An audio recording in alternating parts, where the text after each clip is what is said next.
욥기 34장 1절로 봉독하겠습니다. 엘리후가 말하여 이르되 지혜 있는 자들아 내 말을 들으며 지식 있는 자들아 내게 귀를 기울이라. 입이 음식물의 맛을 분별한 같이 귀가 말을 분별하나니 우리가 정의를 가려내고 무엇이 선한가 우리끼리 알아보자. 아멘. 4절까지 봉독해 드렸습니다. 자, 엘리후가 본격적으로 말을 시작하는데 누구한테 하느냐 하면은 지혜 있는 자들아 내 말을 들으며 지식 있는 자들아 내게 귀를 기울이라. 지혜 있는 자들, 지식 있는 자들 호칭을 했습니다. 자, 욥을 두고 한 말일까요? 친구들을 두고 한 말일까요? 아니면 이도 저도 아닌 제3자에게 하는 말일까요?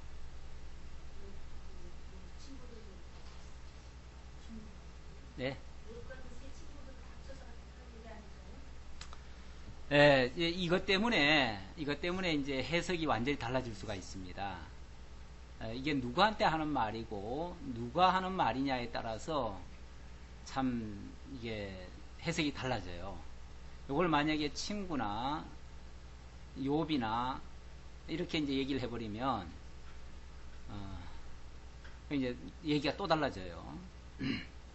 근데 앞서서 32장에서 33장까지 엘리후가 욥을 일단 친구들을 책망을 했습니다. 친구들 보고 지혜롭다고 얘기를 한 게 아니라 아주 쉽게 말하면 미련한 자들아 이렇게 이제 얘기를 했어요. 그리고 욥 역시 어찌 보면 좀 완고하고 그냥 지 혼자만 옳다 그러고 의롭다고 하고 이런 식으로 해서 책망을 했습니다. 결코 지혜롭다고 말하지 않았어요. 지식이 있다고 말하지 않았어요. 그런데 여기 지혜 있는 자들아 지식 있는 자들아 말하는 거 보면 결국 그들을 두고 하는 말이 아니고 제3의 지혜로운 자, 지식 있는 자를 두고 하는 말입니다. 그럼 이게 이제 결국 누굴까? 지금 쉽게 말하면 재판자입니다. 누가요? 엘리후가. 인간으로서 지금 재판자예요. 물론 하나님을 대리해서 하나님 입장은 아니지만 하나님을 마치 대변하듯이 나와서 하나님의 입장에 서서 저들을 책망하고 잘못된 것을 지적하는 그런 사람으로 등장합니다. 일종의 재판관으로 등장을 했어요. 재판관이고 재판관 옆에 누가 있느냐 하면 함께 그 재판을 돕는 자, 바로 쉽게 말하면은 여기서는 이제 지혜자들, 지식 있는 자들 이렇게 표현을 했는데 지금식으로 말하면은 일종의 배심원들, 아니면 우리나라는 원래 배심원 제도가 없어요. 그래가지고 주심 재판자가 있고 부심 재판관들이 있습니다. 그런 식으로 이제 재판을 돕는 사람들 이렇게 이제 말할 수 있겠죠. 그러니까 일종의 배심원이라고 생각하면 딱 맞을 것 같아요. 서양에는 보통 배심원들이 있습니다. 그래서 재판을 할 때 혼자 이렇게 판단을 해서 정죄를 하는 게 아니고 다수의 의견을 종합해가지고 모든 사람의 의견을 종합해서 이런 결론을 딱 내리는 거죠. 그러니까 상당히 좀 어찌 보면 좀 더 객관적이고 공정할 수 있는 재판자로서의 공정함을 기할 수 있는 그런 표현이 되겠습니다. 자, 그 지혜자들한테 뭐라고 그러냐면 우리 한번 가려보자. 무엇이 정인지 무엇이 선인지 우리끼리 알아보자. 먼저 정확하게 한번 판단해보자. 그래서 욥이 잘했는지 잘못했는지 또 욥의 친구들이 잘했는지 잘못했는지 거기에 대해서 잘잘못을 판결하자 그 말이죠. 제대로 정확하게 무엇이 잘했는지 잘못했는지를 판단해서 정리하자, 판결하자 그 말이에요. 자, 그러면서 욥의 이야기를 합니다. 욥이 이런 말을 했는데 이게 정당한 말인가 우리 한번 확인해 보자. 그러면서 5절 욥이 말하기를 내가 의로우나 하나님이 내 의를 부인하셨고, 이게 욥이 한 말이에요. 그러니까 욥한테 그렇게 막 정죄를 하는 게 아니고 일단 욥이 한 말을 갖다가 이제 회상을 시켜요. 회상을 시켜가지고 그 말이 과연 정당했는지를 확인해 보자 그 말이에요.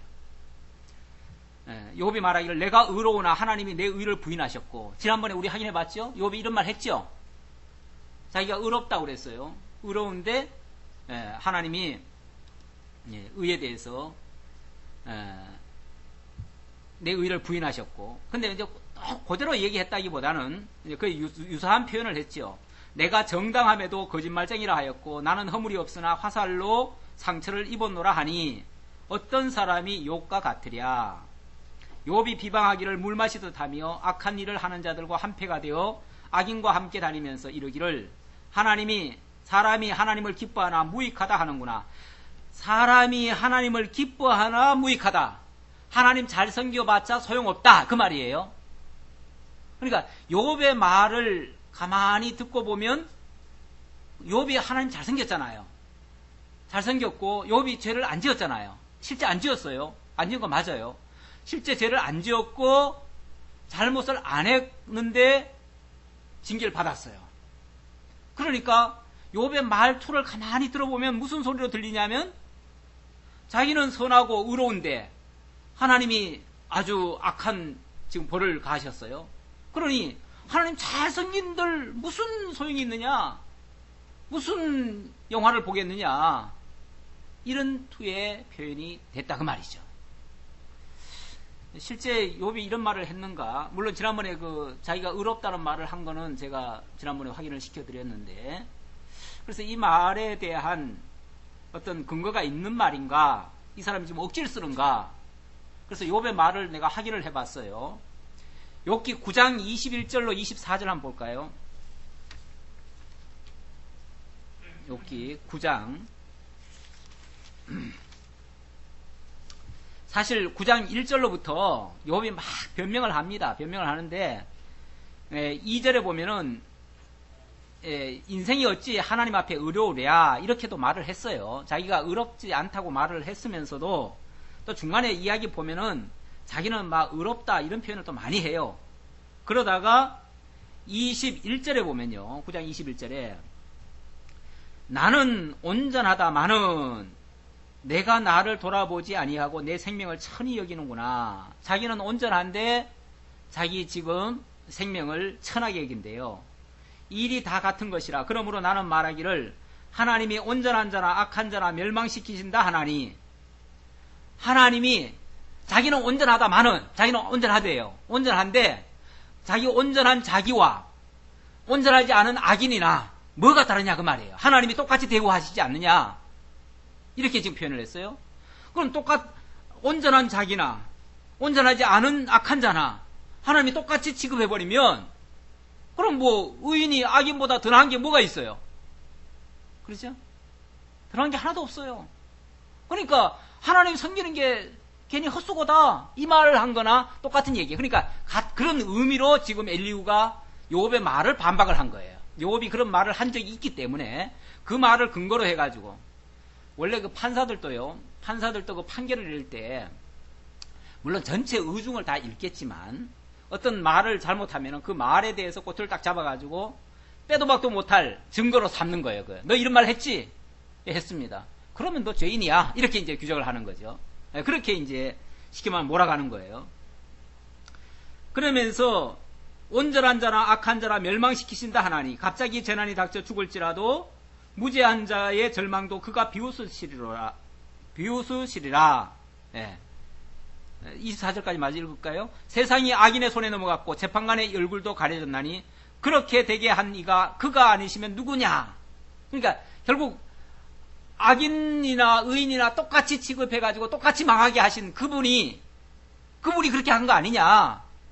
세상에 어떤 자가 그렇게 악하게 한 게 아니고 하나님이 그렇게 하신 거 아니냐? 그럼 뭐예요? 그럼 괜히 뭐 선하게 해봤자 소용없다 그 소리나 마찬가지죠. 그런 투로 이야기를 했다는 거죠. 이걸 이제 가지고 엘리후가 욥의 말을 지금 지적을 하는 겁니다. 너 이렇게 말한 것은 의인이나 악인이나 똑같다고 지금 말한 건 아니냐? 그러면 너 지금 잘못 말한 거 아니냐? 네. 당연히 말을 했겠죠. 예. 이제 조금 이따 또 얘기가 계속 나옵니다. 계속 나오니까 좀 마저 읽어보죠. 자, 어쨌든 이걸 가지고 이게 지금 선하냐 나쁘냐 이게 지금 아까 그랬잖아요. 우리끼리 알아보자 그랬잖아요. 우리끼리 알아보자. 뭘 알아봐요? 네. 뭘 알아보라 그랬어요? 네. 우리가 정의를 가려내고 무엇이 정의인지 또 무엇이 선인지 정의와 선의 개념을 우리가 정확하게 한번 정리해보자.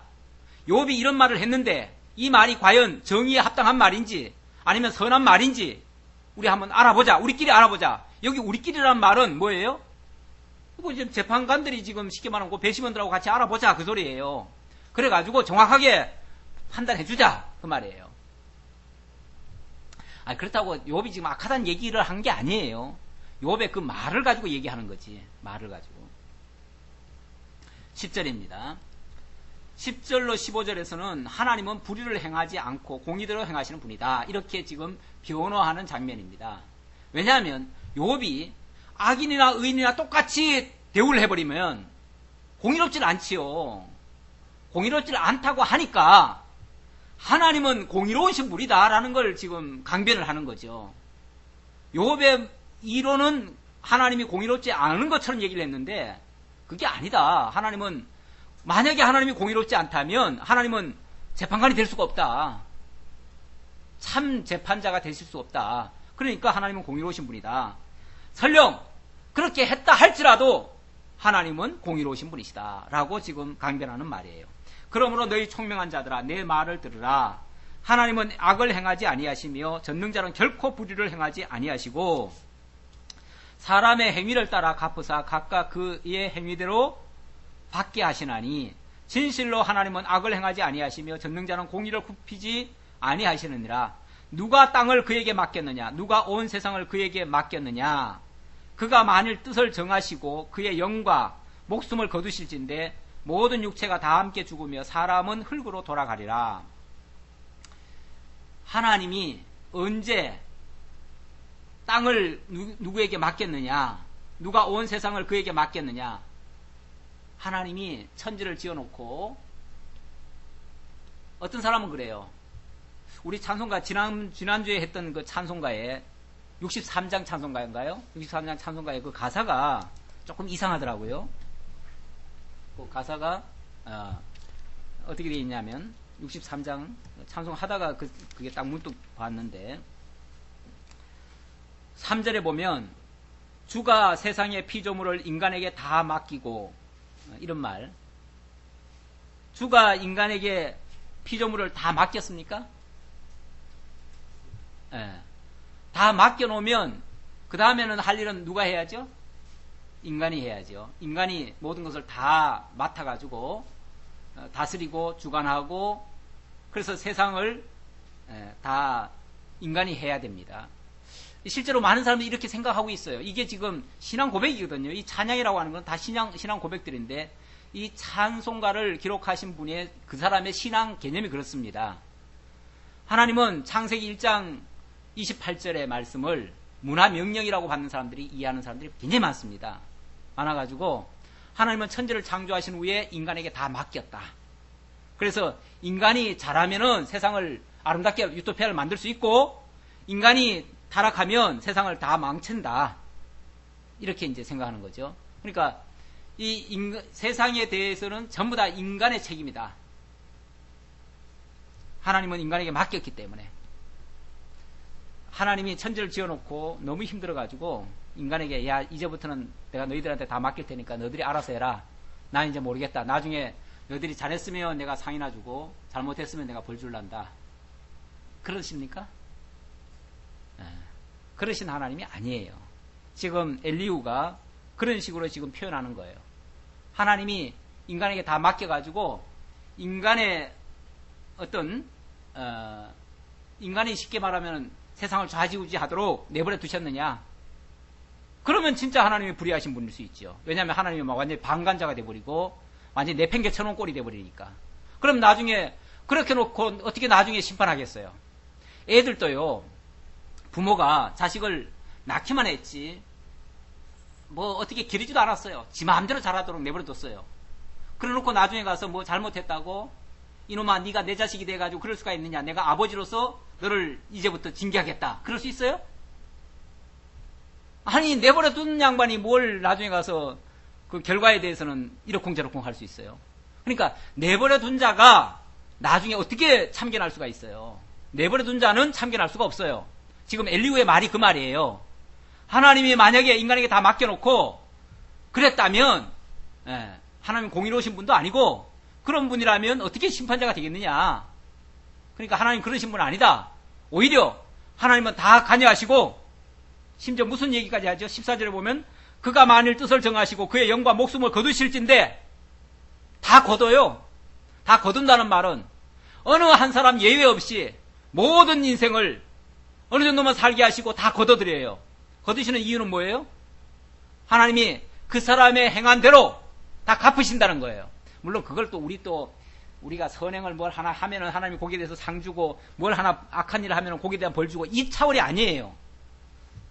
그에 대한 종합적인 결론이에요. 종합적인 결론. 종합적인 결론은 하나님께서 이 땅에 보내신 근본 목적대로 살았느냐, 아니면 그것을 거스려서 살았느냐, 이걸 가지고 최종 심판을 하지요.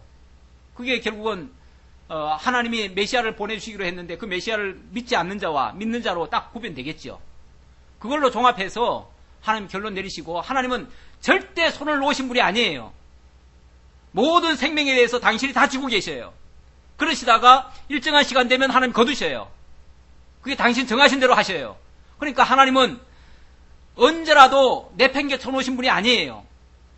의인이고 악인이고 간에 하나님은 다 벌써 보고 계시고 거기에 합당하게 처리하시는 분이시지, 욥이 말한 것처럼 의인이나 악인이나 똑같이 그냥 해가지고 믿는 자가 뭐 그렇게 해봤자 무슨 소용이 있겠느냐 이런 말 한 적이 없어요. 그런 이치로 해당이 안 돼요. 하나님은 온 인류에 대해서 정말 미물 같은 존재라 할지라도 하나님은 그의 생명을 다 붙들고 계시고 다 일일이 다 참견하시고 다 하실 거예요. 오죽하면 예수님은 우리의 머리털 하나도 다 헤아리신 바 된다고 그랬어요. 하나님은, 예수님이 아버지께서 지금까지 일하시니 나도 일한다고 그랬어요. 하나님은 지금까지 쉬고 계시는 분이 아니에요. 이놈들 어떻게 하나 두고 보자 이렇게 보시는 분이 아니에요. 오히려 다 관여하시는 분이셔요. 그렇기 때문에 하나님을 불의하다 또는 그렇게 섬겨봤자 소용없다 이런 말이 성립이 안 된다라고 엘리후가 지금 따끔하게 욥에게 지금 질책을 가하는 거예요. 자, 16절입니다. 하나님은 의롭고 전능하신 분이기 때문에 그를 결코 정죄할 수 없다, 이렇게 말하는 장면입니다. 만일 내가 총명이 있거든, 자, 우리 한번 교독 좀 해볼까요? 만일 내가 총명이 있거든 이것을 들으며 내 말소리에 귀를 기울이라.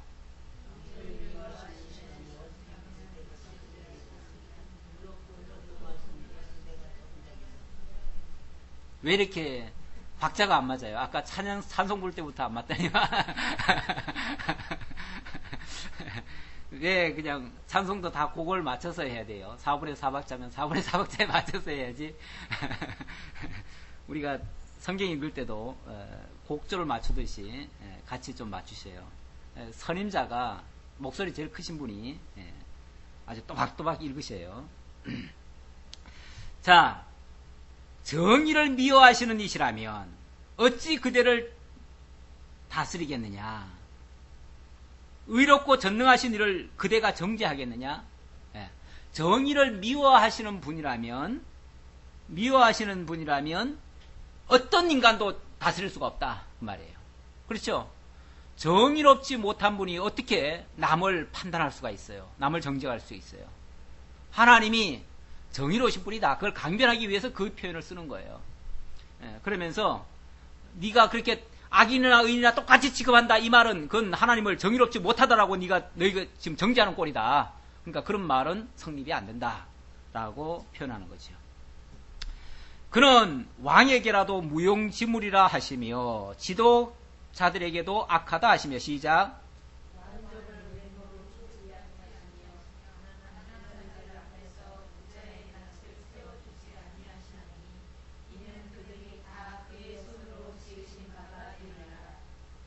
우리 다 같이 합독.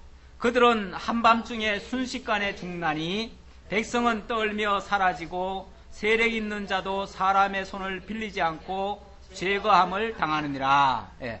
고관을 외모로 대하지 않는다. 가난한 자도 자들 앞에서 부자의 낯도 세워지지 않는다. 예. 사람은 고관 대장 앞에서는 머리를 바짝 조아립니다. 그리고 부자들 앞에서는 또 이렇게 굽신거립니다. 사람들은 그래요. 근데 우리 하나님은 부자라고 차별했습니까? 또 고관 대작이라고 차별합니까? 하나님은 차별한 적이 없어요. 고관 대작도요, 어김없이 다 불러가요. 그렇죠?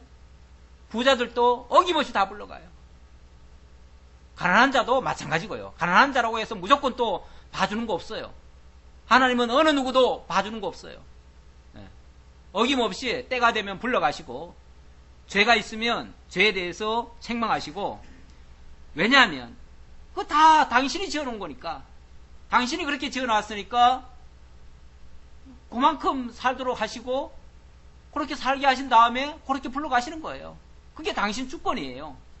그 주권이, 그게 이제 당신의 절대적인 주권이시고, 그게 당신의 의라고 하는 그런 의미로 지금 강조하는 이야기입니다. 사람의 어떤 행위에 따라서 경계하시는 분이 아니다. 이런 차원에서 이야기하는 거죠. 그 다음 21절로 30절까지 전능자 하나님 앞에서는 그 누구도 숨길 수 없다고 하시는 장면입니다. 또 한번 교독해 보죠. 그는 사람의 길을 주목하시며 사람의 모든 걸음을 관찰하시나니,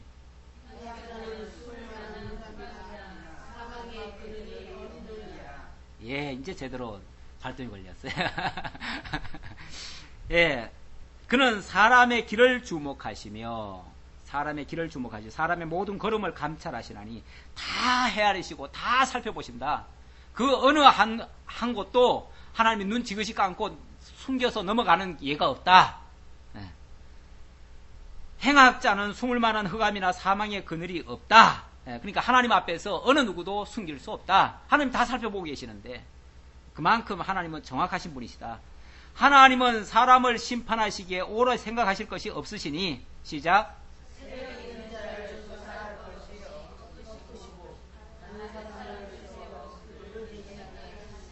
그러므로 그는 그들의 행위를 아시고 그들을 밤사이에 뒤집어 엎어 흩으시는도다.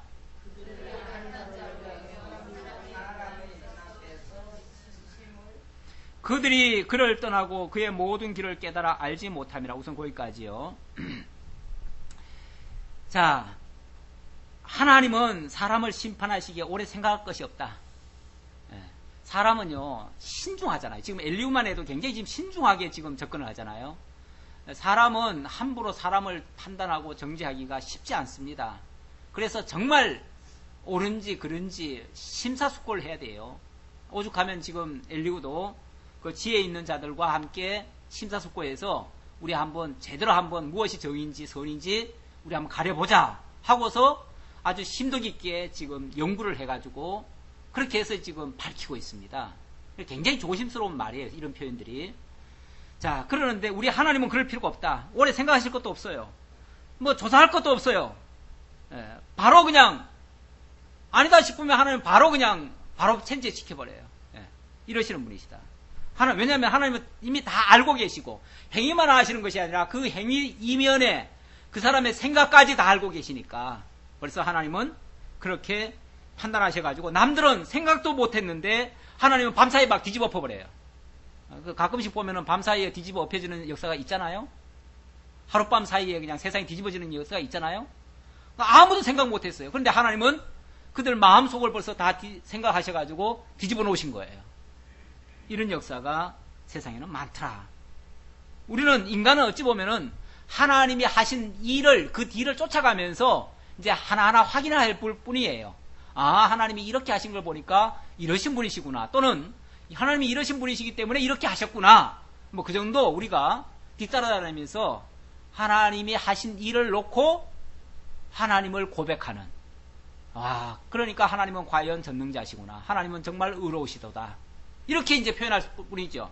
거기에 대해서 왈가왈부, 하나님 이거 잘못한 거 아닙니까? 이럴 쓸 수 있습니까? 이런 말을 못한다 그 말이에요. 오죽하면은 그 엘리 제사장인가요? 엘리 제사장도 그랬고 많은 그 보니까 선지자들 앞에서 그 왕들이 그런 말을 한 적이 많아요. 예를 들어서 그 선지자가 이렇게 그들의 앞에 가가지고 잘못을 지적을 하잖아요. 잘못을 지적해요. 너희들 예를 들어서 엘리 제사장 같으면은 네 아들들이 이렇게 불량자다. 그래서 이런 심판이 있을 거다. 그러니까 뭐라고 고백합니까? 주께서 말씀하셨으니 의로우시도다. 이렇게 얘기를 하죠. 그의 말씀은 옳습니다. 아니 그게 지금 자기를 죽인다는 말인데도 옳습니다. 옳지요. 하나님의 말씀이 틀릴 리가 있나요? 그렇죠. 비록 자기한테는 서운한 말이고 자기는 죽이는 말이지만 하나님은 옳으십니다. 하나님은 의로우십니다. 그 뜻대로 될 것입니다. 이렇게 고백할 수밖에 없죠. 그게 진짜 믿는 사람의 신앙 고백이죠. 그게 이제 인간으로서 할 수 있는 최선의 말입니다. 인간은 하나님이 하신 일에 대해서 이러실 수가 있습니까? 이렇게 말을 못해요. 하나님이 이러시면 됩니까? 이렇게 항변을 못해요. 하나님 하신 것은 무조건 옳습니다. 맞습니다. 하나님은 의로우십니다. 그래서 그 하나님은 바로 이러신 분인 줄 알겠습니다. 이렇게 고백하는 거죠. 그렇죠? 우리가 할 수 있는 말은 하나님이 하신 일에 대해서 부정을 하는 게 아니고 하신 일에 대해서 긍정하면서 그렇게 하신 하나님이 전능자다. 이렇게 고백하는 거예요. 그래서 지금 하나님이 전능자라는 사실을 고백할 수 있다. 이런 표현으로 지금 말씀드립니다. 자, 28절인가요? 네. 예? 28절. 그들이 이와 같이 하여 가난한 자의 부르짖음이 그에게 상달하게 하며 빈궁한 사람의 부르짖음이 그에게 들리게 하느니라. 시작.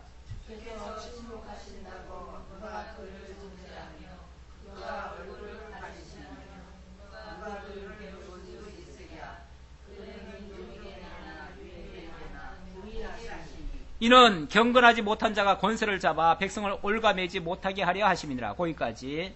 자, 주께서 침묵하신다고 누가 그를 정죄하며 얼굴을 가리신다면 누가 그를 배울 수 있으랴.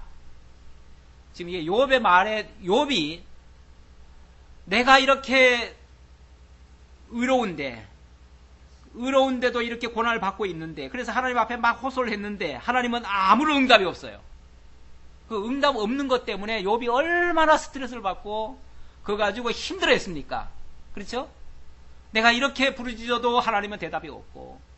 아까 거기 보면은 아까 9장 읽어봤었죠? 9장 그 앞부분 보면 그런 얘기가 또 많이 나와요. 9장 기왕 봤었으니까 한번 더 봅시다.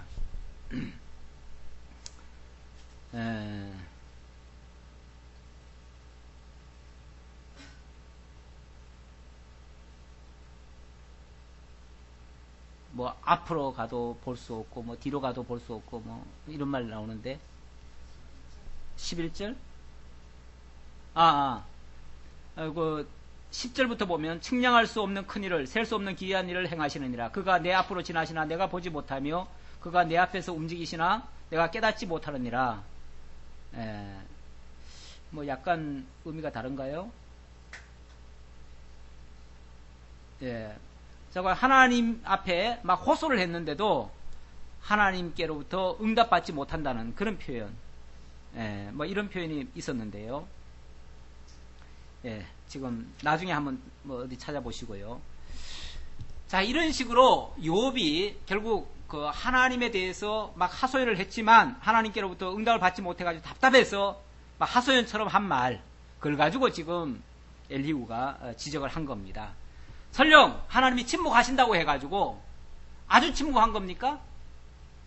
아주 침묵한 거 아니에요, 사실은. 하나님 다 듣고 계셔요. 듣고 우선 시와 때를 기다리시는 거죠. 시 때가 이루어져야 역사가 이루어지거든요. 그러니까 하나님이 역사하실 때를 기다리고 계시는 거예요. 그런 건데 인간은 답답하니까 우선, 왜냐하면 인간은 짧잖아요. 인생이 짧다 보니까 자기가 어떤 나름대로 생각하는 시간이 있어요. 내가 기도를 했어요.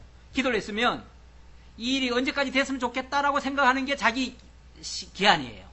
근데 그 기한 내에 안 이루어지면 하나님이 응답 안 한다고 생각을 해요. 근데 그건 어디까지나 자기 생각이지. 자기 생각이지. 하나님은 그때까지 이루실 생각이 없어요, 하나님은. 그때까지 대답하실 이유가 없어요, 당신은. 왜냐하면 그 이후에 될 수도 있거든요. 그리고 그 다음날 될 수도 있거든요. 아니면 그거 끝나고 나서 바로 될 수도 있거든요.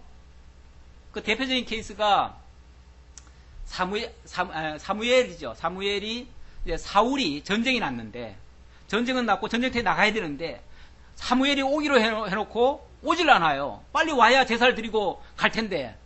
그러니까 다급하잖아요, 마음이. 그러니까 뭐라고 그러냐면은, 아니 뭐 어차피 제사 준비는 다 돼 있는데 제사장이 안 와요. 안 오니까 뭐 하나님 앞에 드리는데 우리가 드리면 어떠냐. 그리고 그냥 자기네가 먼저 드려버리죠. 근데 제사가 딱 끝나자마자 누가 옵니까?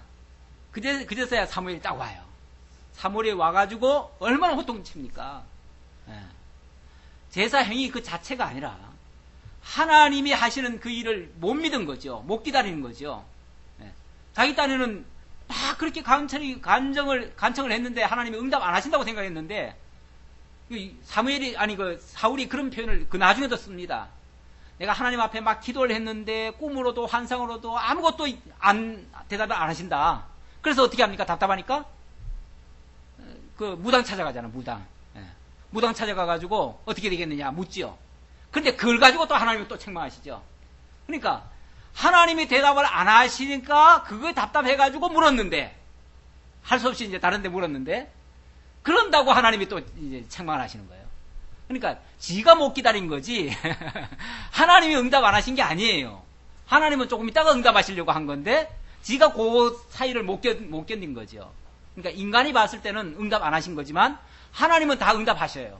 그러니까 하나님이 좀 침묵한다고 해가지고 하나님이 불의하시거나 응답 안 하시거나 뭐 사랑 안 하시거나 이런 게 아니라 그 말이에요. 자, 그 다음 31절입니다. 31절. 이 31절부터는요, 아주 좀 독한 말이 나옵니다. 독한 말이 나와가지고, 이것 때문에, 이 엘리후도 똑같은, 새 친구들하고 똑같은 사람 아니냐, 이렇게 이제 판단하기가 딱 쉬운 말이에요.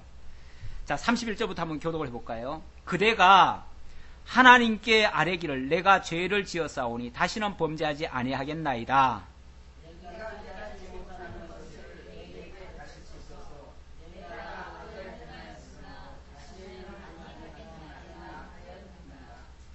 하나님께서 그대가 거절한다고 하여 그대의 뜻대로 속전을 치르시겠느냐? 그러면 그대가 스스로 택할 것이요 내가 할 것이 아니니 그대는 아는 대로 말하라.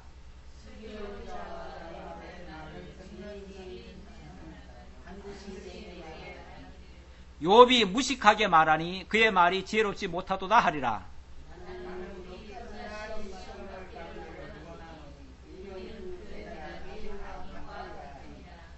그가 그의 죄에 반역을 더하며 우리와 어울려 손뼉을 치며 하나님을 거역하는 말을 많이 하는구나.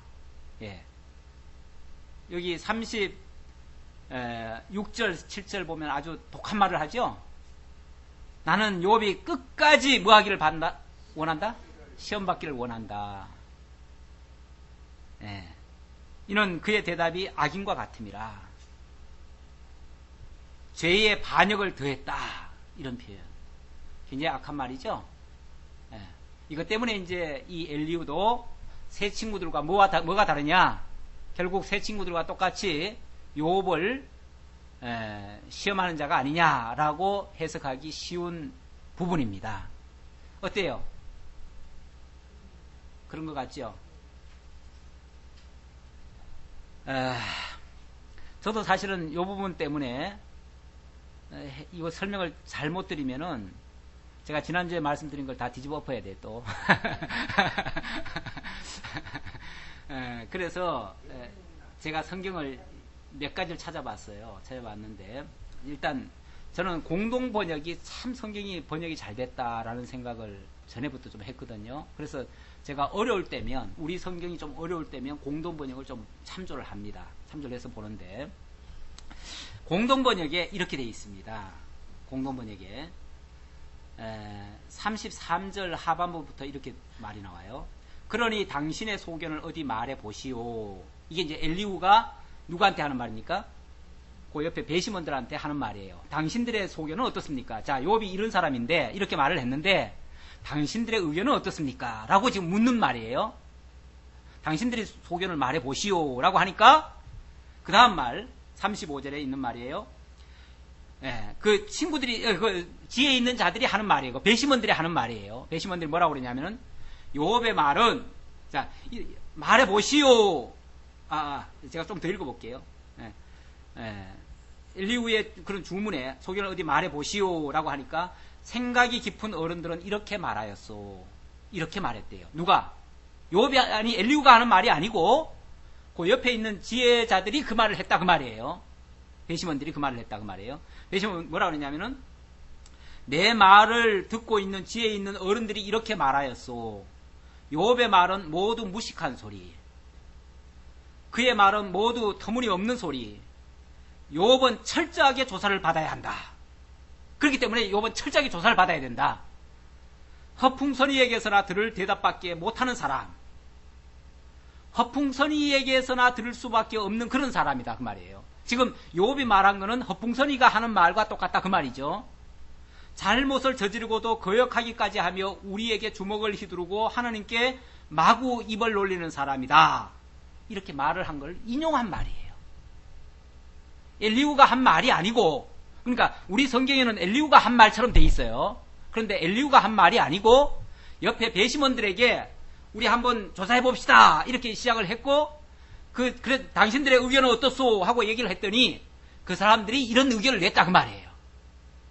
욥은 그런 말을 해놓고도 한 번도 하나님 앞에 죄송합니다, 속된 표현으로 하나님 앞에 회개도 안 했어요. 하나님 정말 이렇게 잘못했습니다 이런 말도 안 했어요. 마치 자기가 처음부터 끝까지 자기는 옳은데 하나님은 옳은 자기한테 이렇게 무리하게 대하시는 것처럼 그런 식으로 표현을 했다고 말이에요. 그렇다면 악인과 뭐가 다르냐고 말이에요. 악인들도 다 그렇게 하잖아요. 악인들은 의뢰이 뭐 잘못되는 일이 있으면 다 원망하잖아요. 그럼 원망과 뭐가 다르냐 그 말이에요. 그 이야기를 그 배심원들이 이야기를 했고 그 이야기를 지금 엘리후가 그들의 말을 인용하면서 책망하는 말이다 그 말이에요. 자, 그럼 이제 이해가 됐습니까? 이해되죠? 그러니까 엘리후가 똑같은 그 세 친구들과 같은 사람이 아니고 이 사람은 굉장히 지금 중간 입장에서 공평하게, 이 재판관이라는 사람은요 원래가 어느 편도 안 드는 사람입니다. 그렇죠?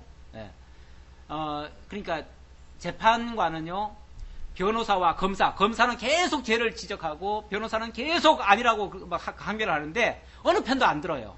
양쪽 말을 다 듣고 공평하게 이제 판단해 주는 사람이에요. 그러니까 과연 어느 쪽이 옳으냐 맞느냐 이것만 가지고 지금 판단할 뿐이에요.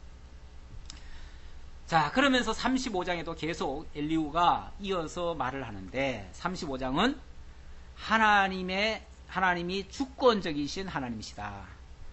아까 34장에서는 하나님의 공의로우심, 하나님이 마치 의롭지 않은 것처럼 표현을 했기 때문에 거기에 대해서 하나님은 공의로우시다라고 얘기했고, 하나님은 인간의 행위에 따라서 어떻게 가변되는 것처럼 얘기를 했기 때문에 그렇지 않다. 하나님은 인간의 행위와는 상관없게 욥의 행위와는 무관하게 주권적으로 일하신다라고 말씀하시는 내용이 되겠습니다.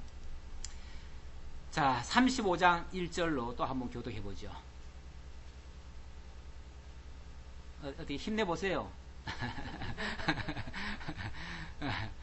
이 성경이 좀 긴데 길어도 우리가 1시간 내에 다 끝내니까 힘내보세요. 엘리후가 말을 이어 이르되 그대는 이것을 합당히 여기느냐? 그대는 그대의 의가 하나님께로부터 왔다는 말이냐? 시작. 그대는 그것이 내게 무슨 소용이 있으며 범죄하지 않는 것이 내게 무슨 유익이 있겠느냐고 묻지만은 내가 그대와 및 그대와 함께 있는 그대의 친구들에게 대답하리라. 보세요. 여기서는 욥한테 이제 얘기하는 거예요. 이거는 조금 전에 하고는 달라요. 그렇죠? 여기는 그대와 그대의 친구들에게 말하겠다. 이번에는 쉽게 말하면 배심원들한테 하는 말이 아니고 실제로 이제 판단을 받아야 될 사람에게 하는 말인데, 욥이 말한 걸 가지고 또 일단 얘기를 합니다.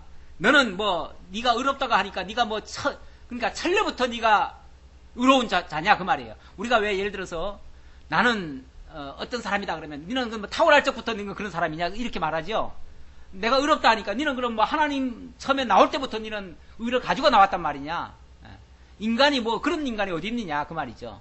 인간 중에서 근본적으로 의를 가지고 나온 사람은 없습니다. 그렇죠?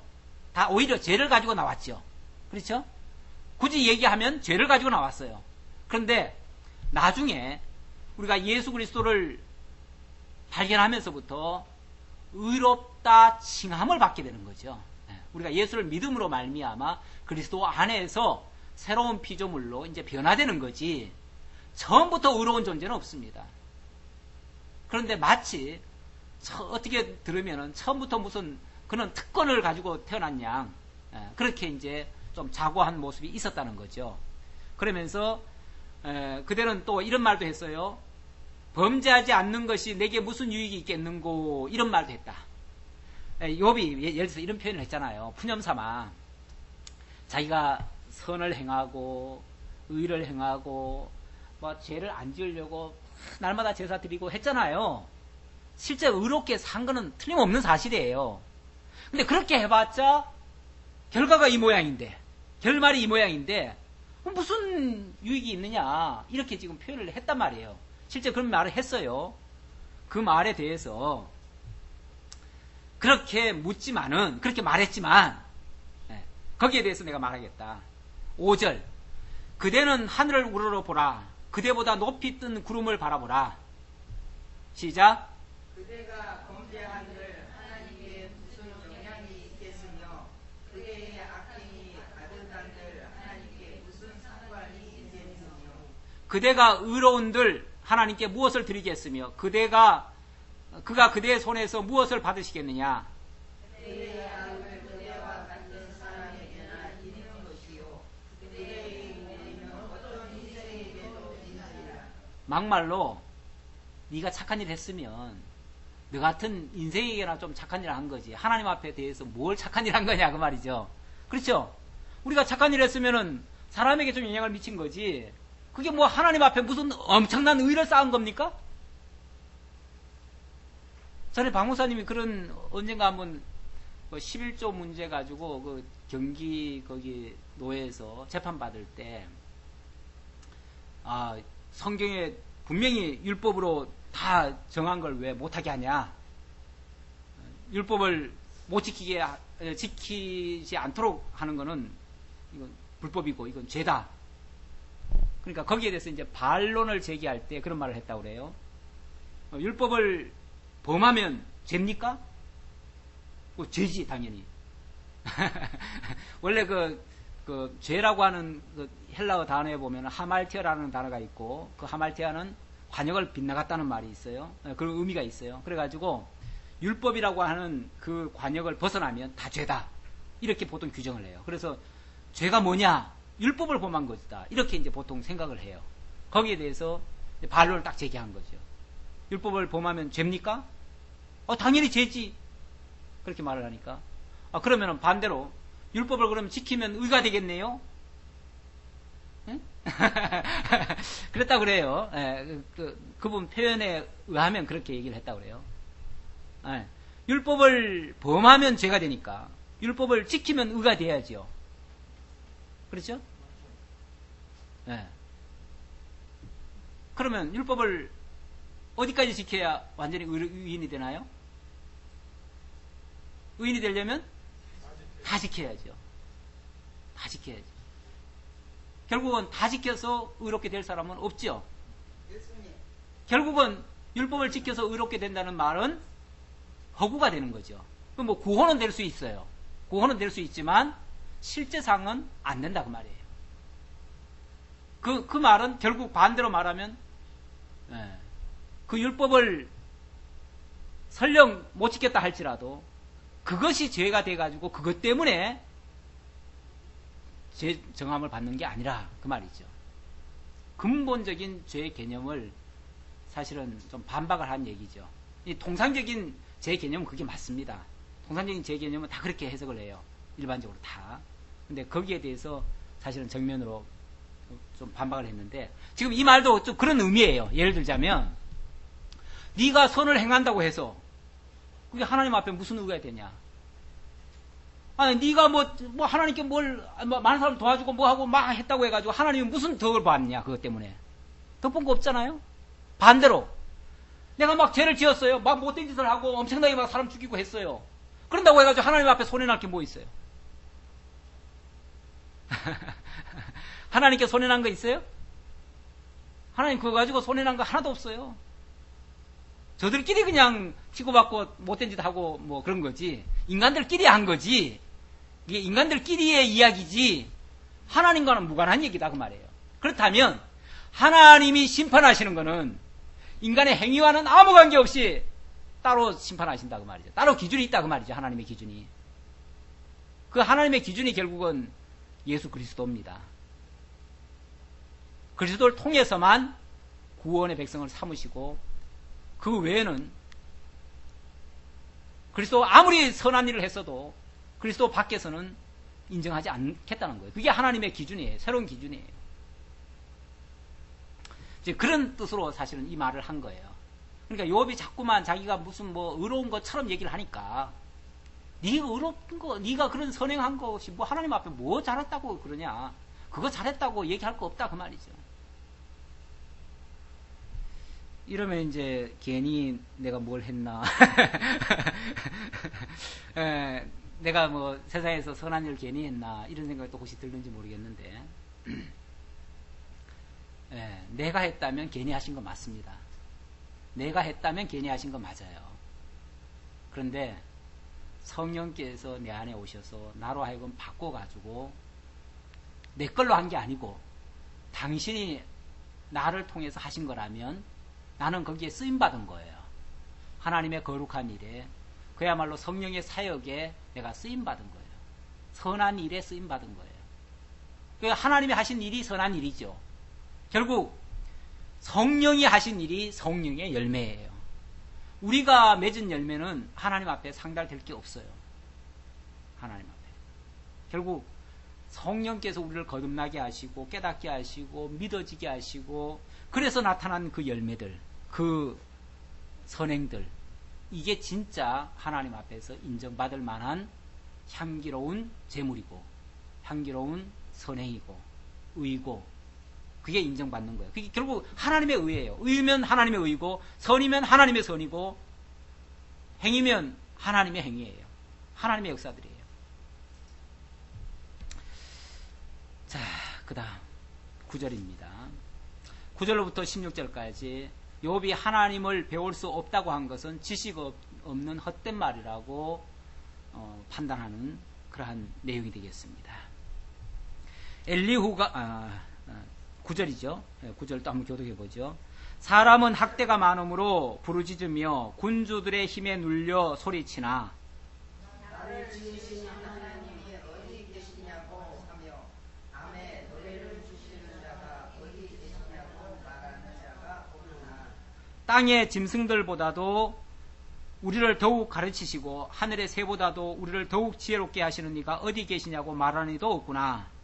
그들이 악인이 교만으로 말미암아 이에서 부르짖으나 대답하는 자가 없으면 예, 사람은 학대가 많음으로 부르짖고 군주들의 힘에 눌려 소리친다. 그렇죠. 사람들이 다 하소연하는 거는 어찌 보면 많은 학대를 받고 있고 세상의 어떤 불의한 권세로부터 억눌려 가지고 그때에 소리치는 얘기가 많지요. 지금도 세상에서 억눌리고 힘없고 이런 사람들이 많이 호소를 하고 있지요. 있는데, 자, 그럴 때 막 소리를 쳐도 아무도 안 들어주는 것 같아요. 세상 권력이야 원래 부패한 권력이니까 안 들어주는 게 당연한 거고요. 그럼 하나님이라도 얼른 나서가지고 야 내가 여기 있다 내가 들어주마 해야 되는데 하나님도 얼른 안 들어주시는 것 같죠. 그래서 사람들이 도대체 하나님은 어디 계시냐고 얘기를 해요. 근데 그 출애굽기에도 보면 이스라엘 백성들이 바로에게 고역을 치르고 무려 한 400년간 그렇게 고통을 당했잖아요. 사실은 영화로웠던 시절이 몇 년 안 되거든요. 한 불과 30년에서 기껏해야 뭐 100년 안쪽이에요. 한 60년 이하 쪽이에요. 요셉이 살아있을 동안, 그 말이 나오잖아요. 요셉이 살아있을 동안에 그들이 은총을 입었어요. 그런데 요셉이 죽고 난 다음엔요, 그때부터는 완전히 노예가 됐잖아요. 노예가 돼가지고 무려 400년간을 그렇게 고통을 당했으니 얼마나 울부짖었겠어요. 그런데 하나님은 계속 안 들어주시다가 언제 들어줘요? 430년.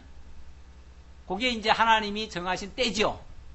하나님이 정하신 때가 되니까 그제서야 하나님이 백성들의 그 아우성을, 그 기도서를 뭐 했다고 그래요? 들으시고, 그때 들으셨대요. 그러니까 우리는 다 거두절미하고 하나님이 이렇게 울부짖는 소리를 다 들으신다, 그 부분만 가지고 그렇게 말할 수 있지만, 사실은 그 이전부터 보면은 400년간 안 들어주시다가 막판에 들어주신 거거든요. 그러니까 하나님의 응답은 어쩌면요, 인간들이 생각할 때는 오랫동안 안 들어주는 게 더 많아요. 그렇죠? 그리고 들어주는 거는 짧아요. 우리가 그래서 어떤 사람은 참 응답이 빠르다 그러는데, 저 같은 경우도 응답이 빠르지 않아요, 별로. 우리도 사실은 선한 꿈들이 있잖아요. 그렇죠? 선한 꿈들이 있어요. 목사도 나름대로 비전이 있습니다.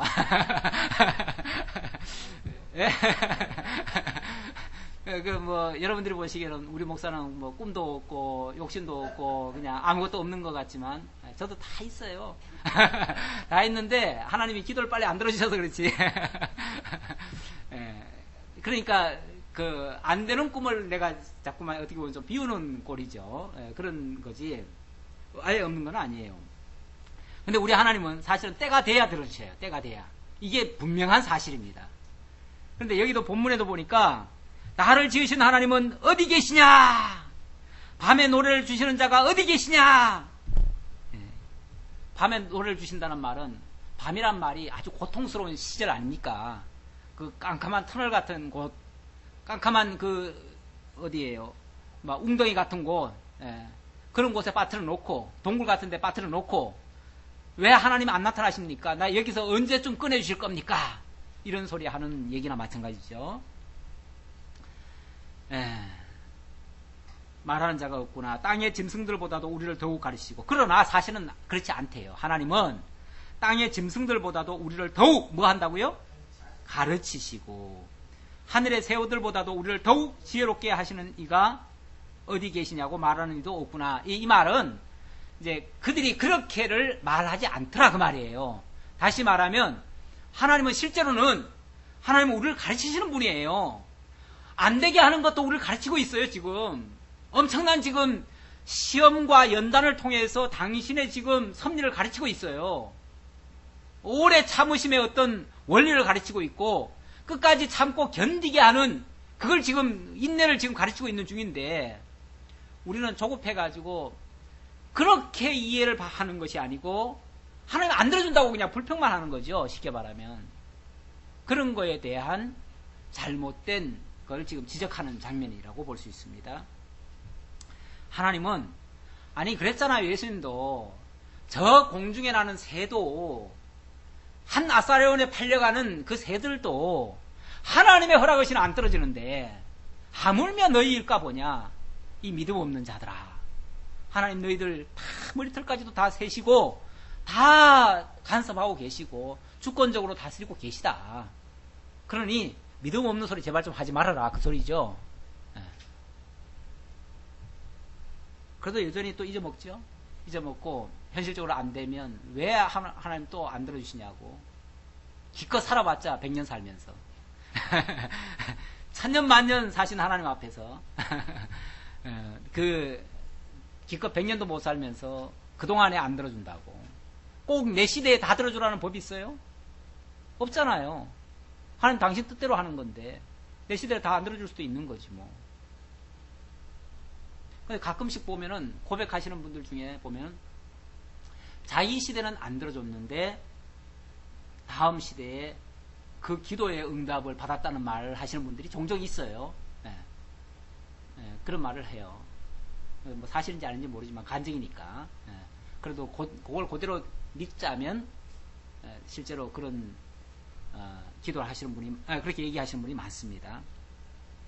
그들이 악인의 교만으로 말미암아 거기에서 부르짖으나 대답하는 자가 없음은 헛된 것은 하나님이 결코 듣지 아니하시며 전능자가 돌아보지 아니하심이라. 하나님은 악인의 기도는 안 들어주신다. 그러나 하나님의 택한 백성들의 기도는 반드시 들어주신다. 하나님 절대로 방관자가 아니시다. 하물며 말하기를 하나님은 배울 수 없고 일에 판단하시면 그 앞에 있으니 나는 그를 기다릴 뿐이라 말하는 그대일까 보냐. 이게 아까 욥기 9장 아까 11절인가 읽어봤잖아요. 예. 하나님은 배울 수 없다. 이리 봐도 없고 저리 봐도 없고 여기도 없고 저기도 없고 하나님은 아무데도 안 계시더라. 이런 표현 쓴 거. 이런 말은 욥의 좀 지나친 표현이라는 거죠. 예. 그렇게 말하는 것은 잘못됐다. 그러나 지금은 그가 진노하심으로 벌을 주지 아니하셨고 악행을 끝까지 살피지 아니하셨으므로 욥이 헛되어 입을 열어 지식 없는 말을 많이 하는구나. 일단 욥의 그 잘못을 지적을 했습니다. 지금은 그가 진노하심으로 법을 주지 아니하셨고, 지금 욥은 자꾸만 하나님이 진노해가지고 벌을 주신 것처럼 자꾸 얘기를 하는데 하나님은 진노해서 벌을 준 게 아니다 그 말이에요. 오히려 지난주에 뭐라고 그랬죠? 하나님이 거듭거듭 자꾸 징계를 주신 이유가 뭐라고요? 깨닫게 하기 위해서, 하나님을 가르치기 위해서. 조금 전에도 하나님이 짐승들보다도 인간들에게 더 많이 가르치시고 더 많이 간섭하시고 그렇게 하신다. 사실 짐승들은 어떻게 보면 인간들에게 붙여준 하나의 다 도구에 불과해요. 인간이 쓰기에 필요한 또는 먹기에 필요한 양식으로서 또는 쓰는 도구로서 동식물들을 다 줬어요. 자연 만물들이 다 그래요. 하나님이 인간들에게 준 거예요. 선물로 준 거예요. 줬기 때문에 하나님의 궁극적 관심은 인간에게 있어요. 동물들에게 있는 게 아니에요. 동물들은 인간을 교육시키는데 필요한 그런 하나의 도구로 준 거예요. 그러니까 인간이 다 쓸 수 있어요. 모든 만물을 다 활용할 수 있어요. 개발도 할 수 있어요. 그러나 지나치게 학대하든지 이거는 안 되죠. 그건 쓸 수는 있는데 선하게 써야지. 막 악하게 쓰면 안 되죠, 물론. 그러니까 악하게 쓰지 말고 선하게는 얼마든지 다 쓸 수 있는 거예요. 자, 그런데 욥은 그런 거에 대해서 좀 제대로 판단을 좀 못하고 있다. 그런 뜻이에요. 욥이 헛되이 입을 열어 지식 없는 말을 많이 하는구나. 그러니까 사실 욥이 말을 많이 했잖아요. 물론 자기의 그 정당함, 그리고 욥이 그렇다고 해가지고 하나님을 부정한 적은 한 번도 없습니다. 또 그렇다고 해가지고 욥이 막 죄를 저지른 건 없어요. 다만 말에서 마치 말을 많이 하다 보니까 실언들이 좀 나온 거죠. 그래서 이제 경우에 따라서 마치 하나님이 방관자처럼 하나님이 마치 의인이나 악인이나 똑같이 취급해가지고 그렇게 되면 제3자가 봤을 때는 하나님을 공평하지 않은 분처럼 여기게 만들었죠. 이런 거에 대한 지적입니다. 그러니까 근본적으로 욥을 악인이라고 지금 정하는 게 아니고 욥이 한 말에 대해서 지금 평가를 내리는 거예요. 그러니까 원래 그 판단이라고 하는 건 그렇습니다. 근본적으로 사람을 죄인 취급하면 안 돼요. 근본적으로 사람을 죄인 취급하면 안 되고 어떤 사람이 어떤 말을 했는데 그 말의 잘못에 대해서 지적할 수는 있죠. 그렇죠? 아니면 어떤 사람이 어떤 행동을 했는데 그 행동의 정당성 여부는 얘기할 수 있죠. 지금 이런 행동은 옳지 않다라고 얘기할 수 있죠. 그러니까 근본적으로 그래서 죄는 미워도 그러니까 그 잘못된 그거는 지적할 수 있어도 그 사람 자체를 미워하면 안 되죠. 어떤 경우에도. 그런데 우리가 사람이 꼭 이게 구분을 잘 못하죠. 때로는. 그래서 어떤 사람이 못된 말을 하면 그 사람 전체를 싸잡아가지고 아주 못된 놈으로 취급을 해버리죠. 그리고 어떤 사람이 어떤 행동을 실수를 해요. 실수를 하면 아예 그 사람 인격 전체가 그냥 완전히 잘못된 것이냐 이렇게 매도를 해버리죠. 이거는 오히려 죄를 짓는 겁니다. 내가 또 죄를 짓는 거예요. 그 사람을 완전히 몹쓸 놈 만드는 거니까 천하의 몹쓸 놈으로. 근데 하나님은 그 사람이 그 말을 한 자체를 지금 잘못했다고 말씀을 할 수 있겠지만 그 사람 자체를 하나님은 미워하신 적이 없어요. 그렇죠? 그 사람을 버린 적이 없어요. 하나님은. 그 사람이 지금 하나님이 붙들고 있는 하나님의 택한 백성인데 그 사람 자체를 미워해버리면 어떻게 돼요? 그건 내가 죄를 짓는 거죠. 그러니까 우리가 판단이라는 건 할 수 있습니다. 하되 그 판단을 함부로 그 사람의 인격까지 다 송두리째 그냥 싸잡아가지고 판단을 해버리면 우리조차도 또 실수가 나옵니다. 엘리후가 어찌 보면 그걸 잘 지금 조정을 잘하고 있어요. 욥 자체를 지금 부정하지 않습니다. 욥 자체를 완전히 무슨 죄인 취급하지 않습니다. 다만 욥이 한 말 가운데서 정당하지 못한 말, 그걸 가지고 지금 그건 옳지 않다라고 지적을 하죠. 이렇게 지적을 하고 나야 나중에 욥이 뭐라고 그럽니까? 내가 죄인으로서이다 라고 고백을 합니다. 그래서 41장에 가면 비로소 욥이 처음으로 죄인이란 말을 합니다. 자기가. 그 전까지는 죄인이란 말을 안 해요. 왜냐하면 자기는 늘 의롭다고 생각했으니까. 늘 자기는 정직하게 했고 실제로 정직하게 했어요. 하나님이 의인이라고 인정할 만큼 정말 의로운 행동을 했어요. 늘 제사 드렸고요. 혹시라도 자기도 부지 중에 죄를 저질렀을까봐 늘 하나님 앞에 제사를 드렸고 얼마나 깨끗하게 살았어요. 그랬으니까 그런 사람이 저지르기 쉬운 죄가 뭐냐면 자기는 죄인이 아니라고 생각하는 거죠. 그래서 이제 그런 실수를 또 할 수 있는 거죠. 자, 여기까지 살펴보고요. 다음에는 마지막으로 엘리후가 욥에게 하는 권고의 내용, 이 내용으로 다음 주에 또 살펴보도록 하고 말씀을 마치도록 하겠습니다. 기도하겠습니다. 아버지 하나님 감사합니다. 오늘 엘리후의 판결을 통해서 욥에게도 실언이 있었음을 저희들이 깨달았습니다. 우리들도 하나님께로부터 구속함을 입고 하나님의 택한 백성이 되었지만 늘 깨어있지 못할 때 또는 현실에 대한 해석이 바르지 못할 때 우리들 입술에서 때때로 옳지 않은 말이 나올 수가 있고 그 말 때문에 상처를 줄 수 있고 많은 사람들에게 어려움을 끼칠 수도 있습니다. 아버지 하나님, 우리에게 주는 이러한 경계, 교훈이 될 수 있도록 인도하시고 이 말씀을 통해서 정말 말하기를 조심하고 판단하는 것을 정말 조심하고 함부로 정죄하지 않는 그러한 지혜로운 자들 다 될 수 있도록 함께 해주옵소서. 정말 하나님을 올바로 깨달아 알고 하나님의 그 품성을 제대로 알아서 때로는 오래 역사하시는 하나님을 오랫동안 참고 기다리며 인내할 수 있는 그러한 믿음도 이룰 수 있도록 하나님 함께 해주옵소서. 베풀으시는 은혜 감사하고 예수님의 이름으로 기도하옵나이다. 아멘. 8장 죄송합니다. 8장 5절 보세요. 8장 5절. 히브리서 8장 5절에 보면 그들이 섬기는 것은 하늘에 있는 것의 모형과 그림자라. 모세가 장막을 지으려 할 때 지시하심을 얻은 것 같으니 이르시되, 이렇게 얘기를 하죠. 그들이 섬기는 것은 하늘에 있는 것의 모형과 그림자다. 참 성전에 대한 모형과 그림자다. 참 성전은 예수 그리스도입니다. 하늘에 올라가면 성전이 있습니까? 이게 또 찾아보려면 또 요한계시록 들어가 봐야 되는데, 요한계시록에 가면 하늘에는 성전이 없어요. 하늘에는 태양도 없어요. 왜 그렇죠? 예수 그리스도가 참 성전이십니다. 예수 그리스도가 참 등불이십니다. 결국 예수 그리스도가 참입니다. 참이고 이 세상에 있는 성전은 모형과 그림자입니다.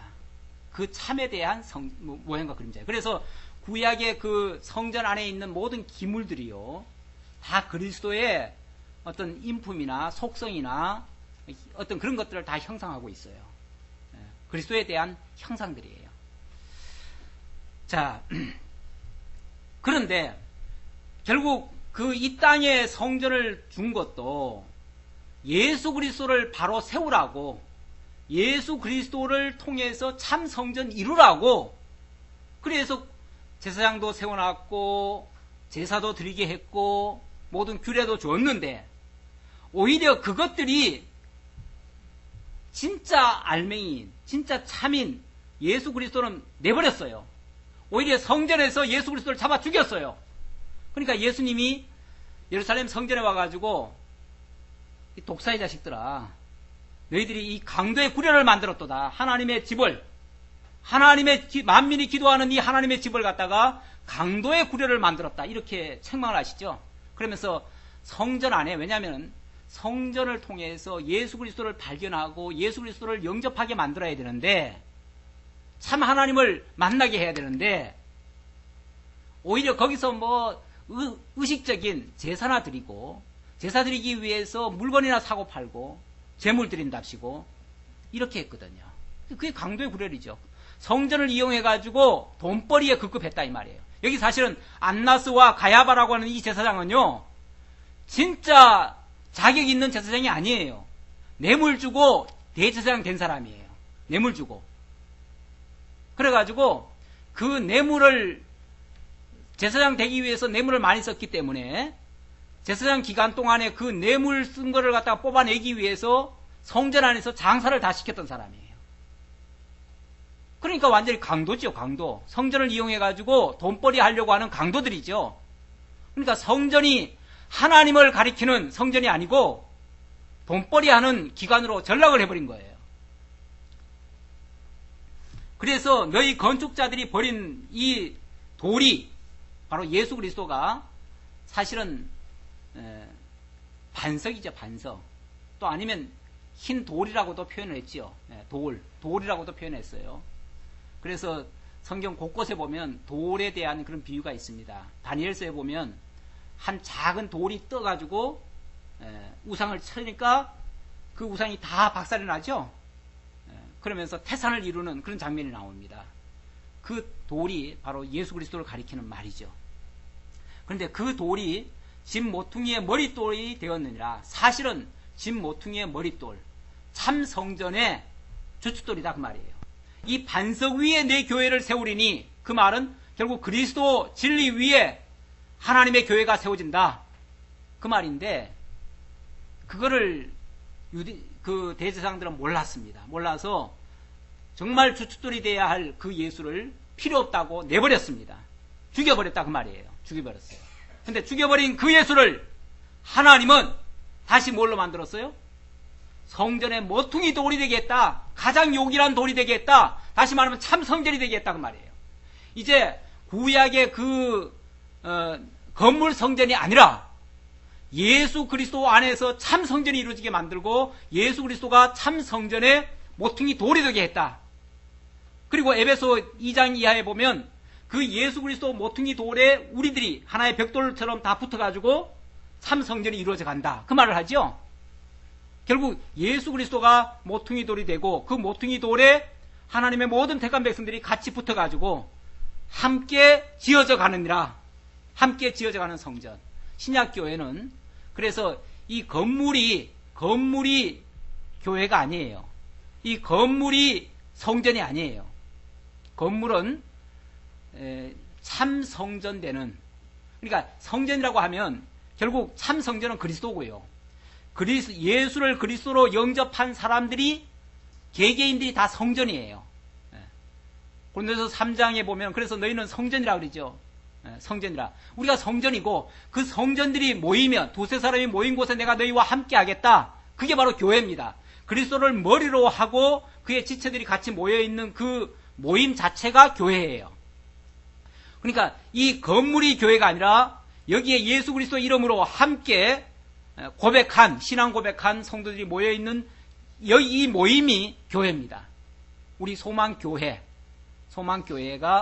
바로 이 예수를 그리스도로 고백한 성도들의 모임 단체입니다. 자, 이 교회를 하나님이 만드셨다 그 말이에요.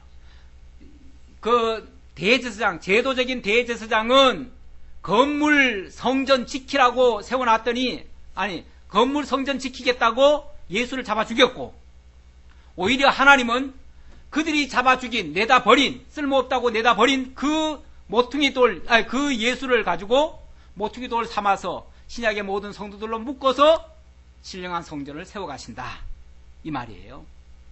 그러니까 그 예수 그리스도가 결국 모든 것의 중심이 됩니다. 구원의 중심자가 됩니다. 그래서 다른 이로서는 구원을 받을 수 없나니 천하 사람 중에 구원을 받을 만한 다른 이름을 우리에게 주신 일이 없음이라 하였더라. 그렇기 때문에 구원이라고 하는 것은 예수 그리스도를 벗어나서는 없다. 건물이 구원을 주는 게 아니다. 이 외형적인 성전이 구원을 주는 게 아니다. 바로 예수 그리스도의 이름, 예수 그리스도를 통한 그 교회가 참된 구원을 가져다 준다. 그래서 그리스도 안으로 돌아와라. 결국 그들도, 대제사장 그 핍박하는 자들도 그게 이제 가짜 성전이죠. 결국은 가짜 성전입니다. 물론 보이는 건물이니까 지상에서는 유일하게 그게 참 성전이라고 생각할 수 있지만, 이 기독교적 관점으로 보면 그건 거짓 건물에 하나 불과해요. 아무것도 아니에요, 사실은. 예수 떠난 성전은 아무것도 아닙니다. 그건 껍데기 건물에 불과하고, 아니 알맹이가 빠져나갔는데 그 안에 껍데기가 아무리 화려하게 아름답게 지어져 있은들 무슨 소용이 있겠어요. 오늘날도 마찬가지예요. 오늘날도 많은 사람들이 자꾸 이 교회 건물 가지고 거기다 신경을 많이 쓰고 건물을 크게 세우는데 목적을 많이 두르고 있는데, 그건 사실은 알맹이 빠진 껍데기 세우자는 얘기나 똑같아요. 다시 하면 이 제사장들이 저지른 그 잘못을 되풀이할 수도 있어요. 제사장들이 사실은 그 건물 지키겠다고, 성전을 보호하겠다고 성전을 와서 막 그 한 예수를 갖다가 잡아 죽인 거 아니겠어요? 그렇죠? 자기들 종교 생활에 예수가 해방된다고 해가지고 예수를 잡아 죽였거든요. 표면적인 이유는. 그러니까 그거는 이 건물 지키다가 참 성전을 해치는 경우도 많아요. 그래서 이 건물에다가 초점을 맞추는 것은 바람직한 교회상이 아니다 라는 것까지 오늘 말씀드리고 말씀은 여기서 마치도록 하겠습니다. 기도하겠습니다. 아버지 하나님, 참 감사합니다. 예수께서 마지막으로 제자들에게 당부하신 말씀, 몇 날이 못되어 성령이 너에게 임하리라. 성령이 임하시면 예루살렘과 유대와 온 사마리아 땅끝까지 이르러 내 증인이 되리라. 그리고 다시 오시겠다고 약속하신 그 말씀대로 정말 오순절날에 성령이 임하셨고, 또 따르는 표적으로 인해서 교회가 탄생했고, 그 복음이 핍박에 의해서도 막아지지 아니하고 도리어 더욱 확산되어져 가는 이 놀라운 역사를 오늘 말씀을 통해서 확인했습니다. 예수께서 부활 승천하신 후에 하나님 보좌 우편에서 지금도 온 세계 하나님의 택한 백성들을 향해서 통치하고 계심을 우리가 오늘도 말씀을 통해서 확인했습니다.